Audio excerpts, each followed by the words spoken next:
Sa isang kolonya ng mga langgam, may isang munting langgam na naninirahan. Hindi siya ang pinakamalakas, pinakamabilis o pinakamatalino. Ngunit mayroon siyang isang katangiang nagtatangi sa kanya sa iba. Hindi niya kayang baliwalain ang paghihirap ng iba.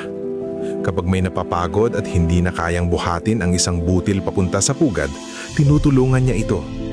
Kapag may nadadapa, tinutulungan niya itong makabangon. Kapag nasisira ang mga lagusan dahil sa ulan, siya ang unang kumikilos para ayusin ang mga ito.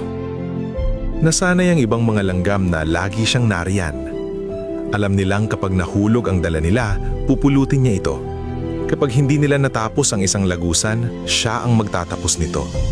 Kapag napapagod sila, handa siyang umalalay. At wala ni isa ang nagtatanong kung pagod na rin ba siya. Araw-araw, hindi lang niya ginagawa ang sarili niyang gawain kundi pati na rin ang gawain ng iba. Wala na siyang oras para magpahinga, ngulit kinukumbinsi niya ang sarili. Kaunti na lang, magiging maayos din ang lahat. Ang mahalaga, mas gumagaan para sa iba. Isang araw, napansin ng munting langgam na nanginginig na ang kanyang mga paa sa sobrang pagod. Hindi na siya makabuhat ng kasing bilis tulad ng dati. Masakit na ang kanyang likod at halatang pagod na ang kanyang mga mata sa walang katapusang trabaho. Ngulit hindi niya kayang pabayaan ang kolonya. Nang may isang langgam na humingi ng tulong sa pagbubuhat, ginamit niya ang natitira niyang lakas at pumayag. Nang may pangalawang humiling na tapusin ang gawain nito, tiniis niya ang sahit at tumanggo.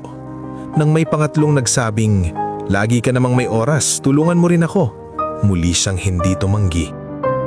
At doon nangyari ang hindi niya inaasahan. Sa bigat ng lahat ng responsibilidad na kanyang pasan, bumigay ang kanyang mga paa. Bumagsak siya sa lupa. Ang mga langgam na nagmamadaling dumaan ay hindi man lang napansin na hindi na siya gumagalaw. Noong una, walang nakapansin sa kanyang pagkawala. Babalik din siya, sabi nila. Ngulit lumipas ang mga araw at lalong humirap ang trabaho.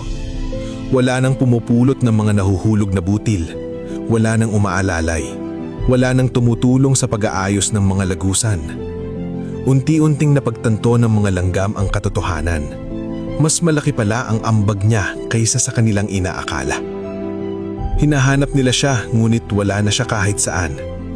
Isang matandang langgam na nakatira sa gilid ng kolonya ang napabuntong hininga at nagsabing, wala na siya. Nauunawaan nito na hindi pinahalagahan ng kanyang tulong hanggang sa siya'y mawala.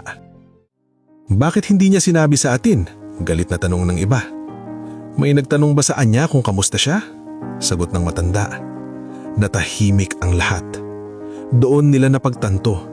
Tinanggap lang nila ang kabutihan niya na parang obligasyon.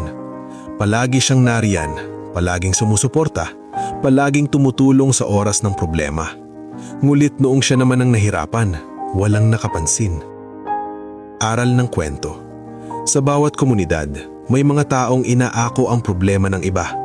Sila ang tumutulong, sumusuporta at mas nagsusumikap kaysa sa karamihan.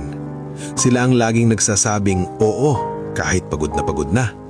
Pinapadali nila ang buhay ng iba, ngulit walang nagtatanong kung kamusta sila. At balang araw, kapag naubos na ang kanilang lakas at sila'y nawala, doon lang maiintindihan ng lahat kung gaano sila kahalaga. Ngunit may pagkakataon pa kayang bumalik sila. Kung may ganitong tao sa buhay mo, huwag mong hintaying bumagsak siya. Tanungin mo siya ngayon, kamusta ka na? Kailangan mo ba ng tulong? Maaaring ang simpleng tanong na iyon ang magbago ng lahat.